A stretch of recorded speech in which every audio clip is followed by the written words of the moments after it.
बिस्मिल्लाहिर्रहमानिर्रहीम, अस्सलाम वालेकुम। मैं हूं आपका होस्ट चौधरी इरफान, आपको स्पोर्ट्स जोन में वेलकम कहता हूं। नाज़रीन, खेलों के हवाले से बात करें तो सबसे बड़ी न्यूज़ ओबियसली क्रिकेट की है। और जो 3-0 वाइट वॉश पाकिस्तान को एक दफ़ा फिर ऑस्ट्रेलिया में सामना करना पड़ा। अगर कंटिन्यूटी के हवाले से बात करें तो 29 साल से पाकिस्तान कोई टेस्ट मैच ऑस्ट्रेलिया में नहीं जीत पाया। ये काफ़ी सैड और अनफॉर्चुनेट है कि रजीम चेंज होती है, नया बोर्ड आता है, नए कोचेज़ आते हैं, नया कैप्टन आया है, बट रिज़ल्ट हम देख रहे हैं कि समहाउ वही चलता चला जा रहा है। इसका कसूरवार कौन है? क्या गलतियां की? बोर्ड के हवाले से बात करें, पूरी मैनेजमेंट के हवाले से बात करें, प्लेयर्स के हवाले से बात करें, फील्डिंग की बात करें, काफ़ी लंबी डिबेट है जिस पे हम ओबियसली कोशिश करेंगे आज के शो में बात करें। और साथ साथ बताते चलें कि अभी कुछ ही देर पहले पीएसएल के हवाले से भी डेट्स की अनाउंसमेंट हो चुकी है। पीएसएल का जो बात करें तो डेट्स जो आगाज़ होगा वो 17 फरवरी से होगा और 17 मार्च को फाइनल खेला जाएगा। तो 35 मैचेस टोटल खेले जाएंगे इसमें। और ये ओबियसली पाकिस्तान का सबसे बड़ा ब्रांड, सबसे बड़ी कमोडिटी है और एक्साइटमेंट लेवल ओबियसली बहुत ज़्यादा है पूरी नेशन को इसको लेके। डिस्कशन के लिए हमारे Pakistani one of the biggest legend बात की जाए तो कोचिंग के सिकंदर आकिब जैद ने ज्वाइन कर लिया है। अस्सलाम वालेकुम आकिब भाई। वालेकुम अस्सलाम। Thank you for joining us. Aqib भाई, स्टोरी चेंज नहीं हुई, करेक्टर चेंज हुए। कोचिंग के हवाले से बात की हमने, मैनेजमेंट के हवाले से बात की, कैप्टन के हवाले से बात की, तो रिजल्ट वही 29 साल से एक ही चलता चला जा रहा है। क्या आपके ख्याल में रीज़न क्या लगती है? फील्डिंग, नाकस फील्डिंग की बात की गई कि आलमोस्ट 14-15 कैचेस ड्रॉप किए गए, या आपको लगता है ठीक कम्बिनेशन नहीं खिलाया गया, या बैटिंग की वो स्किल लेवल इस लेवल का नहीं था जो ऑस्ट्रेलियन का था, वो रीज़न बनी? देखिए, सारे जो आपके सवाल है उनके जवाब है ऑस्ट्रेलियन टीम। आप उनके 3 फास्ट बॉलर देखें तो वो तीनों को 10-10 साल से खेल रहे हैं जी। उनका जो स्पिनर है वो 500 विकेटें लेके बैठा है, नेथन लायन। तो इसका मतलब ये है कि वो जब किसी को टेस्ट प्लेयर बनाते हैं तो बहुत सोच समझ के बनाते हैं और फिर उनकी जो कंटिन्यूस उनको चांस देना, उनको बैक करना, that is the only way you can become a number 1 team. उनके बैटर्स देखें तो कोई किसी का डेब्यू नहीं हो रहा था, कोई ऐसा नहीं जो कमबैक कर रहा था। वही है जो टीम उनकी पिछले 5-6 साल से सारे एक ही साथ खेल रहे हैं।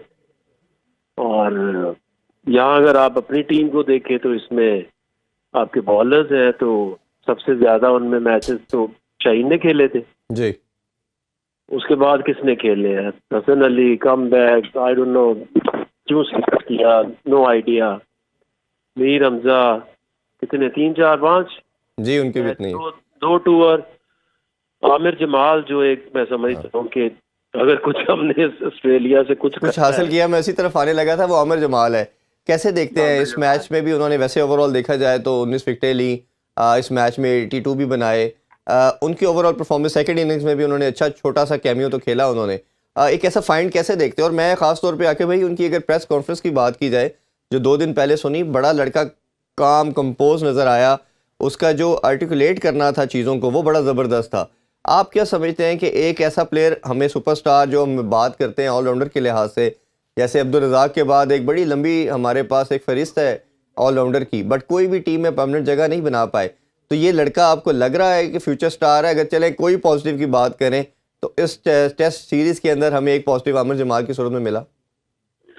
देखिए, उसने अपना ना प्रोसेस कंप्लीट किया है। वो खुद भी कह रहा था काफी स्ट्रगल की उसने, लेकिन फिर वो ऑस्ट्रेलिया में एक पूरा ग्रेट क्रिकेट का एक सीजन खेल के गया है जी।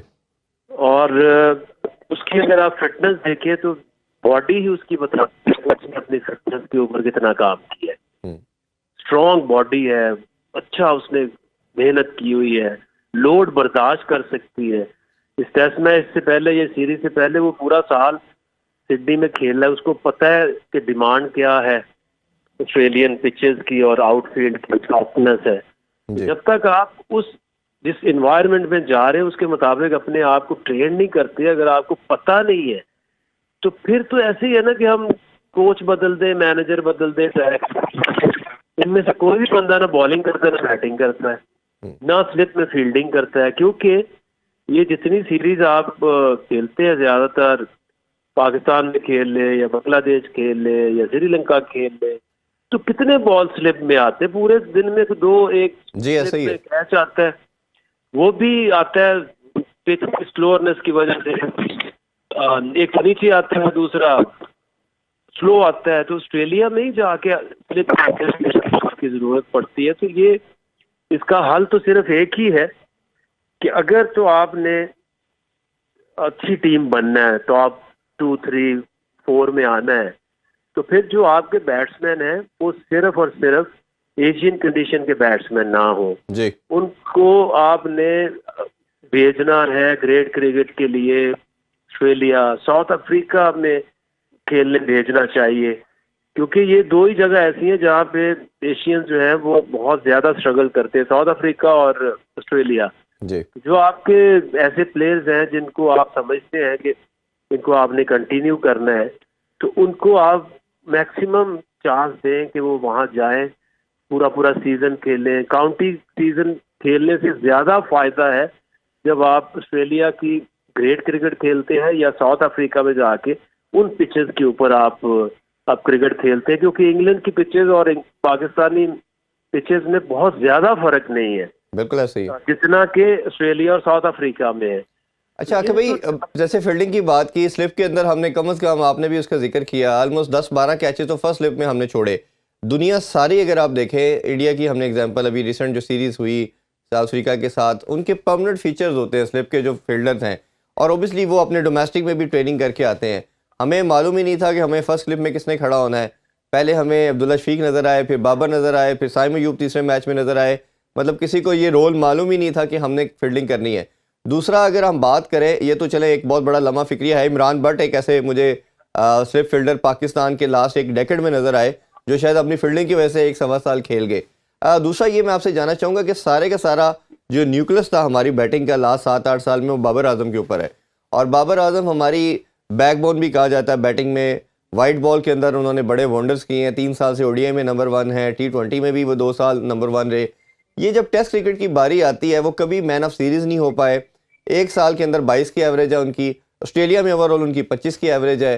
ये बाबर आजम का जो डिबैकल है, जो प्रॉब्लम नज़र आया आपको, आउट ऑफ फॉर्म होना, आपके ख्याल में क्या रीज़न्स हैं कि जो बाबर आजम रन्स नहीं कर पा रहे, और क्या उनको करना चाहिए अब कुछ फॉर्म में वापस आने के लिए? क्या रेस्ट लेना चाहिए? देखिए, बात तो ये है कि हमारे पास एक बैट्समैन है जो लेके गए और मुकाबला हमने ऑस्ट्रेलिया से करना है, जिनके पास क्वालिटी के 7 बैट्समैन है ऑस्ट्रेलिया के पास जी। और ऐसे तो नहीं हो सकता कि आप जाके ऐसे फूंक मार दिया जादू से कुछ हो जाएगा। आपकी ना प्रिपरेशन थी, ना आपका कोई कॉम्बिनेशन है। आप सिर्फ नंबर ऑफ टेस्ट कैप्स देख लें कितनी बांट चुके हैं हम पिछले 4-5 साल से। हमारी इज्जत बची हुई थी जब ये क्रिकेट साउथ यूएई में हो रही थी, सीरीज वहां पे हो रही थी, उस स्पिन बॉलर खिला खिला के हम सीरीज जीत जाते थे। जब से इवन हम पाकिस्तान में भी आए तो पाकिस्तान की पिचेस जो है वो इतनी लो और स्लगिश नहीं जितनी यूएई की होती जी। तो आपको प्लेयर डेवलप करने की जरूरत है, ना कि कोच बदलने की या मैनेजर बदलने की या सिलेक्टर्स बदलने की। आपके पास प्लेयर्स की ऑप्शन बहुत कम है, और अगर आपने आज से चीजें शुरू करनी है तो then you have to find out कि आपके वो कौन से प्लेयर है। अगर आपने इन्हीं से जाना है तो फिर इनको 10 महीने आपके पास है, तो इनको आप भेजें ये डिफरेंट कंडीशंस में सीजन खेलें, इनको समझ आए कि बाउंस के ऊपर कैसे खेलते हैं। बड़े बड़े ऑस्ट्रेलियन प्लेयर्स जब वो एशिया में नहीं जीतते थे तो वो 3-3 महीने सीरीज से पहले आके इंडिया में वो सेशंस करते थे, वो कंडीशंस को यूज टू होते थे। तो एक ही तरीका है दुनिया में मुकाबला करने का कि जिस कंडीशंस में आप अनकंफर्टेबल हैं उसमें इतनी ज्यादा आप प्रैक्टिस करो कि वो आप फेमिलियर हो जाओ उससे और आपको वो प्रॉब्लम ना करे। अच्छा कभी अगर थोड़ी सी अगर और बात करें तो हमने पूरी तीनों टेस्ट मैचेस में देखा कि सिर्फ जैसे हमने अभी बात की कि Ahmed Jamal is the only commodity जिसने अच्छा परफॉर्म किया, या रिजवान को भी समहाउ कह सकते हैं इस टेस्ट मैच में उन्होंने रीजनेबल परफॉर्म किया। कोई प्लेयर हमारा हमें नज़र नहीं आया। अगर अब्दुल्ला शफीक से शुरू हो तो दोनों में उन्होंने गोल्डन डक हासिल की। साइम अयूब भी ओबियसली पहला था, चले उस बच्चे को मार्जिन हम दे सकते हैं, उनका पहला टेस्ट मैच था ऑस्ट्रेलिया जैसी कंडीशन में। इसी तरह सौशकील हमें एशिया में ज़बरदस्त one of the best batter नज़र आए, इधर आगे एक्सपोज हो गए। सलमान अली आगा भी बिट्स एंड पीसीस में नज़र आए। बॉलिंग में भी यही कंटिन्यूटी है, एक स्पेल हमें नज़र आता है अच्छा मीर हमजा का नहीं है, इसी तरह वो जब से पेस ड्रॉप हुआ है काफ़ी नोच नीचे चला गया है। अगर हसन अली की बात करते तो एवरेज बॉलर नज़र आ रहे हैं, उनकी स्विंग भी ख़त्म हो चुकी है।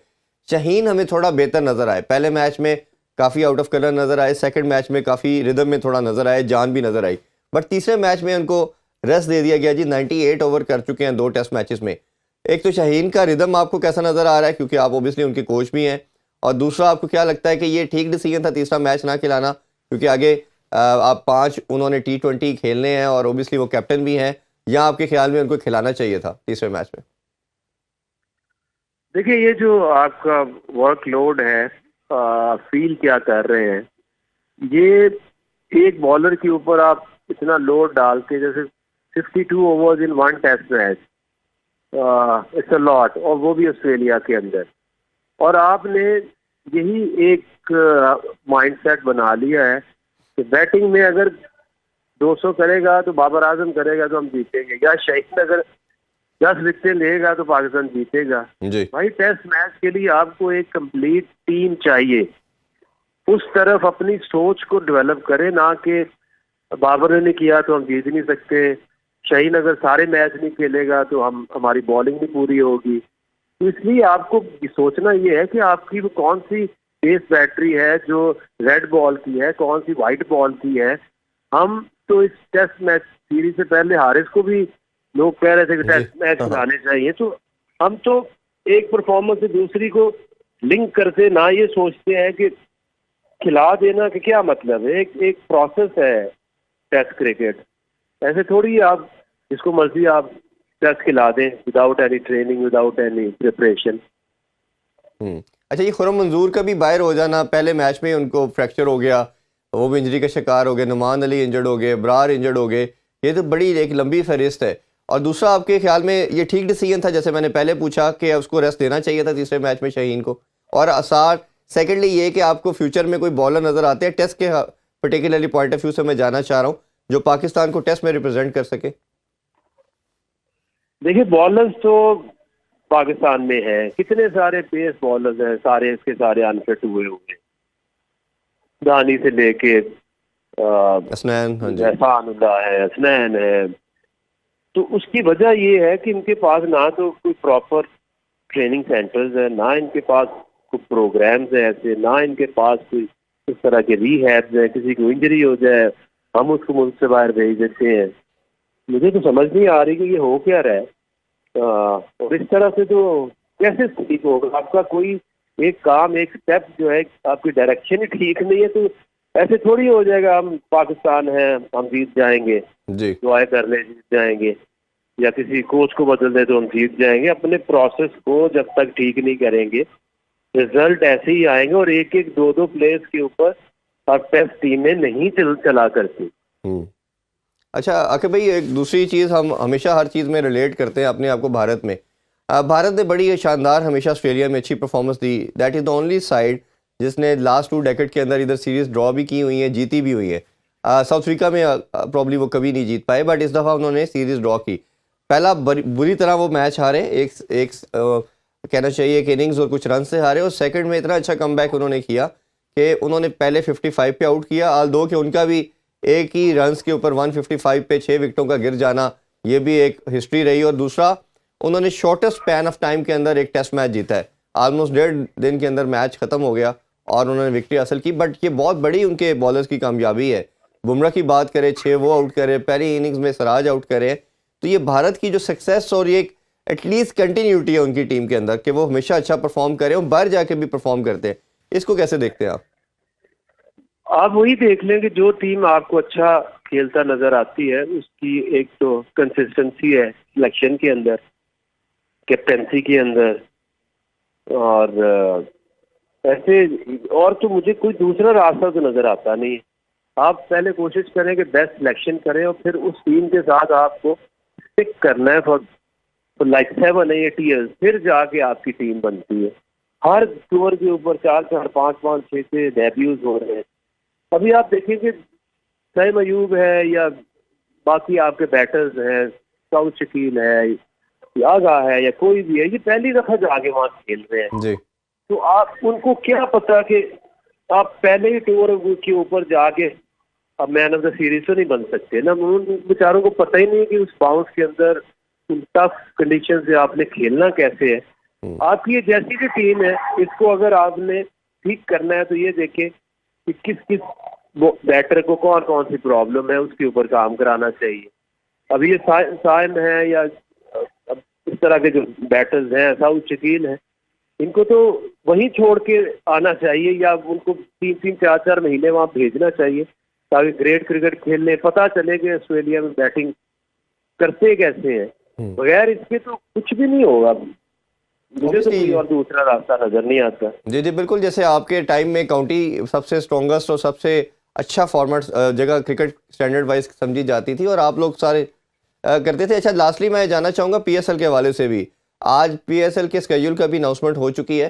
17 फरवरी से 17 मार्च तक ये खेला जाएगा और ये एक अच्छी चीज़ है कि जो एक डिबेट थी कि पता नहीं शायद कुछ मैचेस यूए ले जाएंगे, वो एक डिबेट ख़त्म हो चुकी है आज।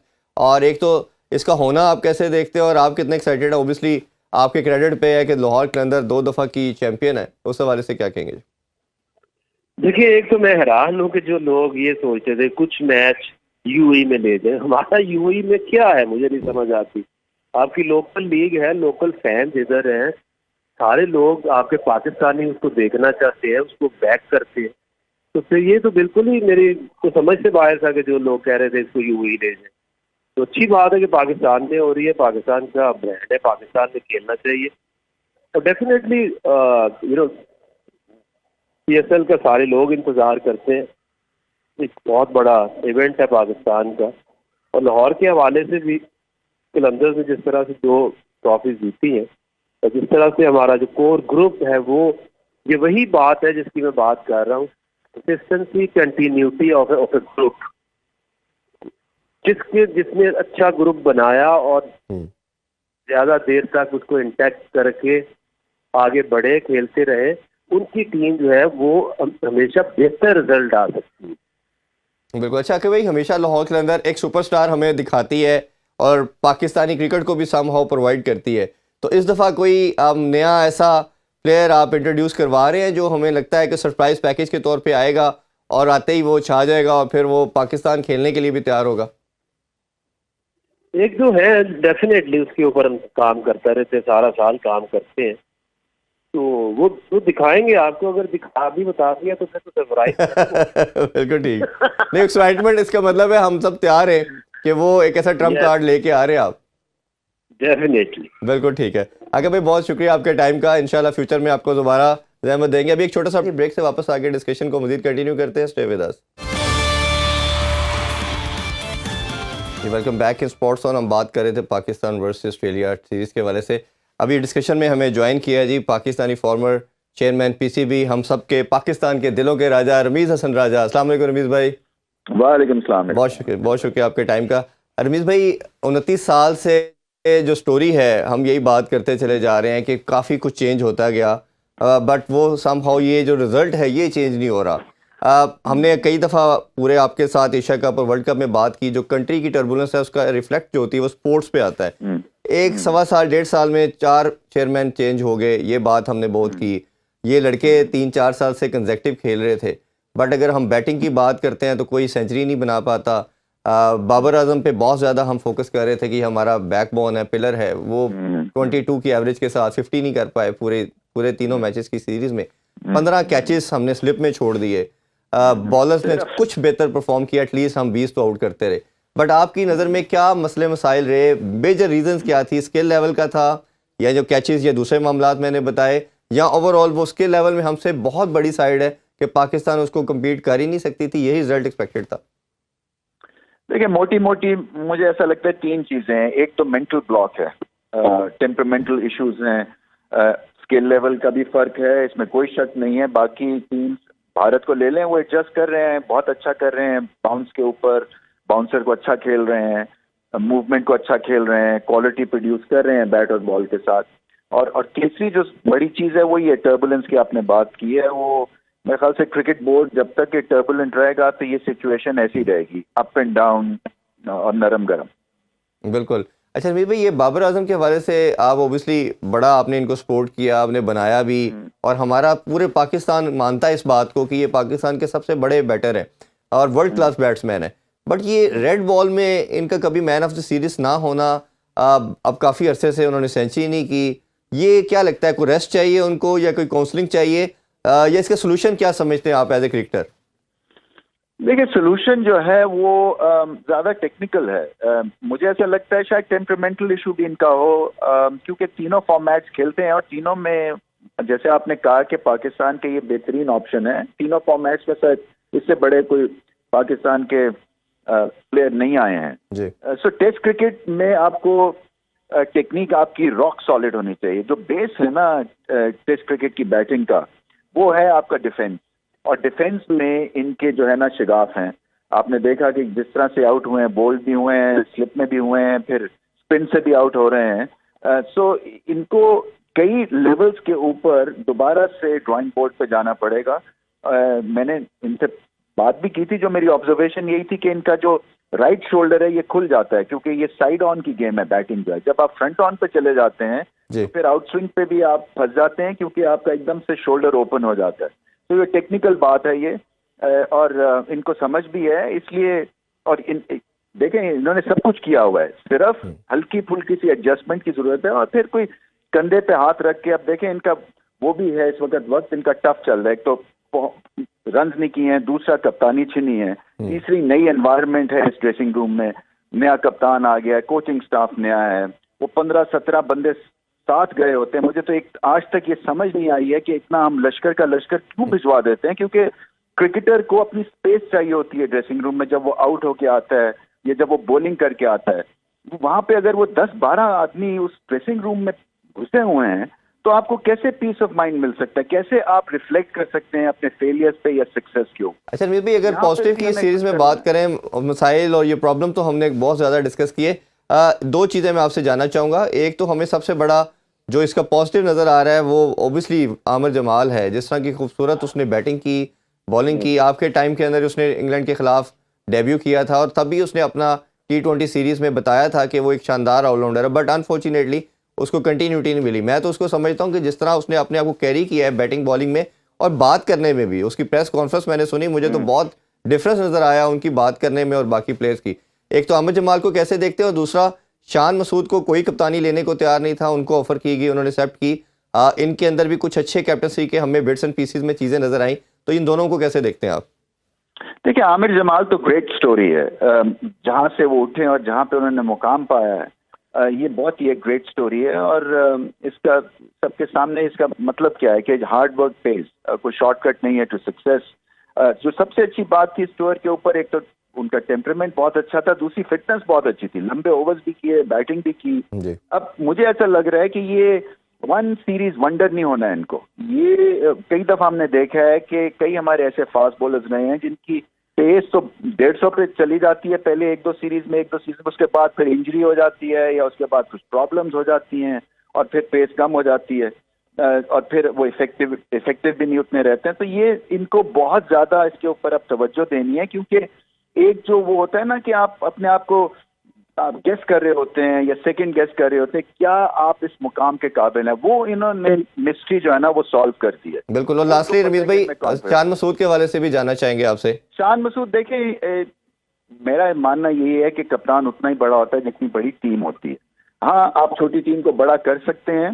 वो कैसे कर सकते हैं? वो हौसले देते हैं, आप हिम्मत देते हैं, आप लीड खुद करते हैं, और फिर आपकी फील्डिंग बहुत बेहतर होनी चाहिए। आपने अभी बताया कि कितने कैचेस छोड़ दिए हैं। सो इस तरह से टेस्ट क्रिकेट में आप नहीं जीत सकते हैं। टेक्निकली तो ठीक थे शान मसूद, मगर उनकी बैटिंग वन डायमेंशनल हो गई है। वो जाते हैं और जाके मारना शुरू कर देते हैं, इरिस्पेक्टिव के सिचुएशन डिमांड करती है नहीं करती है।